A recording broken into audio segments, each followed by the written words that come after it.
Welcome back. It is day 15 of 50 days of fitness, which means that we are 30% done. So, when would that be? I think in 2 more days we pass the 1/3 mark.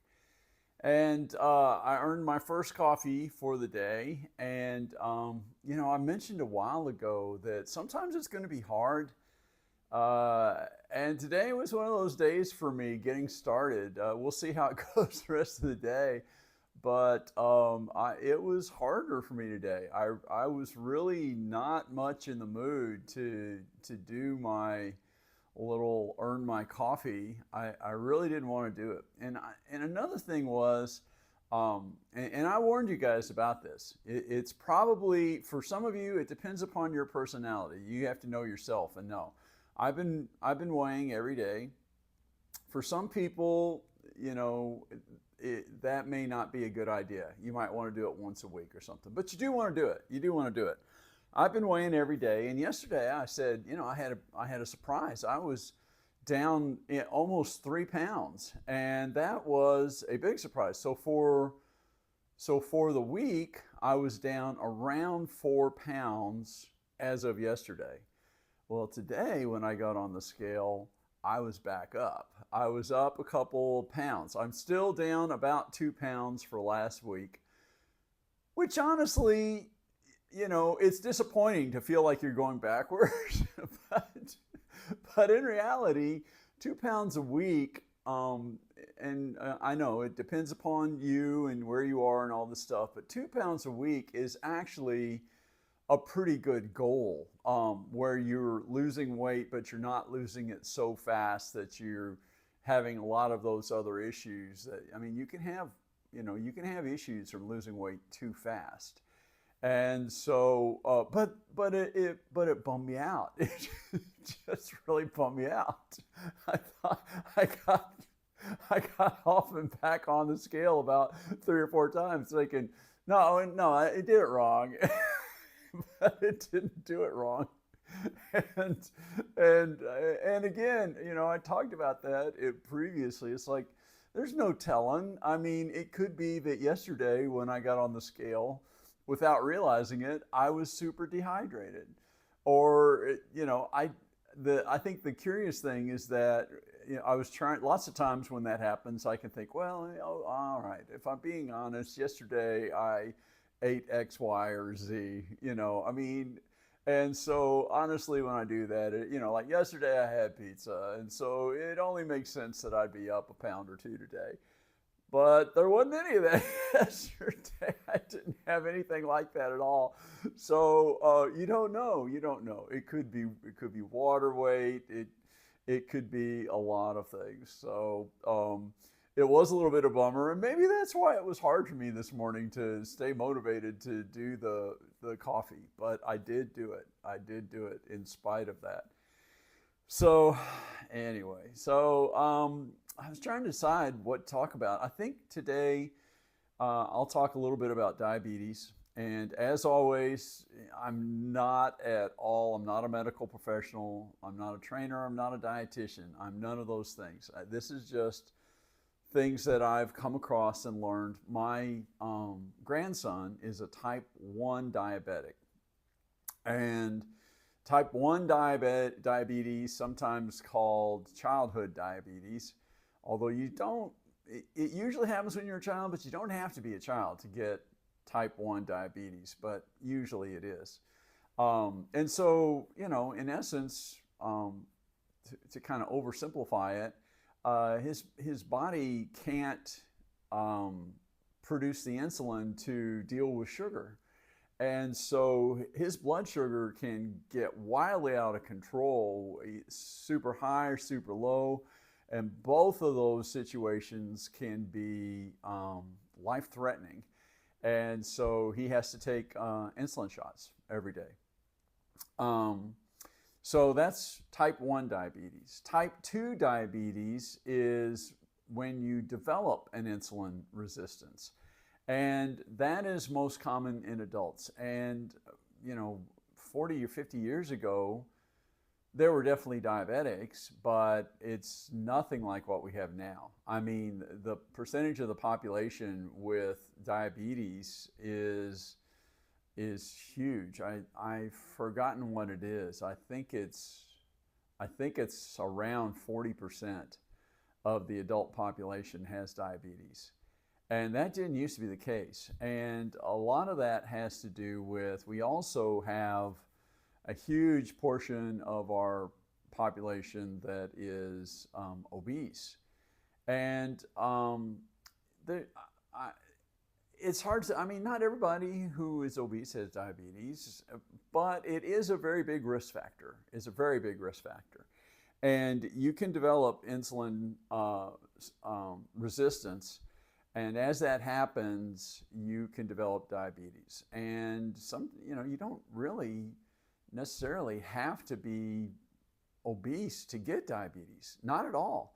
I have one friend. He's adult and he's reasonably fit. He's not overweight at all. He's an active guy. I don't think he really goes to the gym, but he's very active. But he has been a type 2 diabetic for a long time.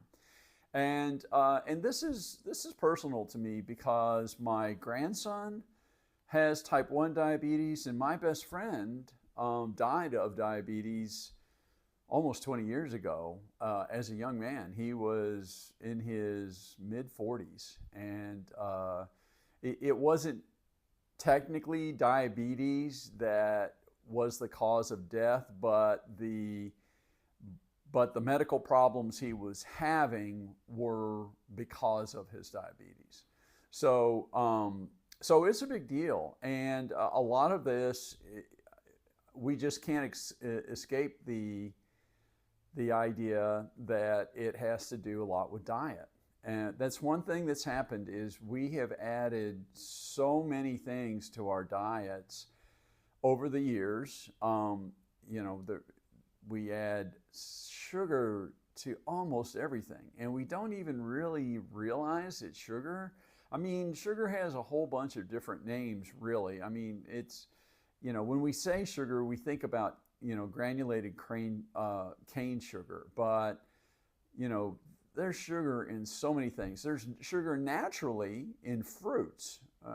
Just about any fruit has a natural amount of sugar, but we add it like corn. Corn actually, it's a grain, but corn actually has sugar in it. That's how we make high fructose corn syrup. And that is in all kinds of stuff. And one of the other things is so we add this stuff, and we've been increasingly adding it to stuff over. And, the food companies, it's in a way it's demanded by the consumers. When they're choosing the ones they want, they're choosing the one they think that tastes best, and oftentimes the ones they think taste best are the ones that are the sweetest. And so, like cereal, I mean, I don't know if there's any cereal. There may be one or two, but I don't think there's really any cereals that anybody should be eating because they're just so full of sugar. But the thing is you gotta look, you gotta see what's in there. You're probably consuming a lot more sugar than you think you are. And so that's one of the things. I mentioned this a couple of times in previous videos, but my physician, so like when I gained the weight this last time following my cancer surgery, I quit working out. I told that story because I needed the rest more than I needed the exercise. And I started gaining weight. And that was one, that I wasn't working out. It was also because the medicines that I had to take make you gain weight. Well, as I got heavier, I became borderline diabetic.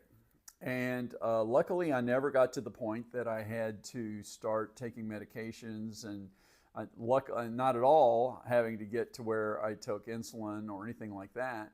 But it was one of those things. So that's one of the things here one of the reasons that it's like, hey, I need to get back to where I was. I need to get rid of this extra weight.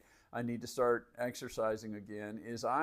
When I have my next physical, I'm hoping that I am completely out of the borderline diabetic range. I had been my last physical, when I losing the weight without really doing stuff, it was better, but I was still there. And so this physical, I want to be completely out of that. So that's part of what we're doing here. Diabetes is a really nasty disease.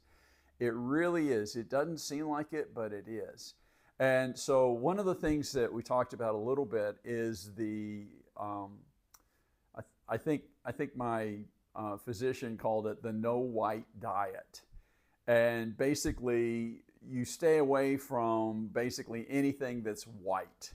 And so, bread, pasta, rice, potatoes, any of those things, you cut them out because those aren't really sugars, but they're things that will turn to sugars very easily when you digest them. So they do affect your your blood sugar level. And so that's one thing, part of this extreme sugar fast that I'm on is because of that. It's like, okay, I'm getting rid of all sweets. I'm getting rid of, I'm also not eating any fruits. So I'm not getting fructose from any of the fruit. And then I'm getting rid of those white things. So, no potatoes, no bread, no pasta, no rice. And so what's left to me is meats, which includes poultry and fish, and vegetables. And so I have been eating some salads. Um, but and I got to say, sometimes it is hard. It's like I just don't know what I can eat today, and I don't. It, I have a uh, personal problem in that it's hard for me to eat the same thing every day. There's some people who can do that, and it is no problem for them. They eat the very same thing day after day after day, and it doesn't bother them at all. It drives me crazy. It drives me nuts. I can't do it. I don't know why. It's a mental weakness. I'm weak mentally. But so that's kind of what I'm doing, and so I'm trying to get that that blood sugar level, my A1C level. That's what they're basing this on, is my A1C level down completely out of that borderline diabetic range into normal range. So anyway, diabetes is a big deal. It's a really big deal. And one of the things, I'm not going to say 100, I've heard people say that it is 100% reversible um, for type 2 diabetes. I don't know if that's really true. I don't know. But it is reversible for a lot of people, and it mainly has to do with your diet and your exercise. And it's a nasty disease. It really creates all kinds of problems. So so anyway, you know, food for thought. All right, guys. I've run late again, and I hope everyone has a fantastic day. We will be back tomorrow for day 16 of 50 Days of Fitness. Have a great day. Take care, everybody.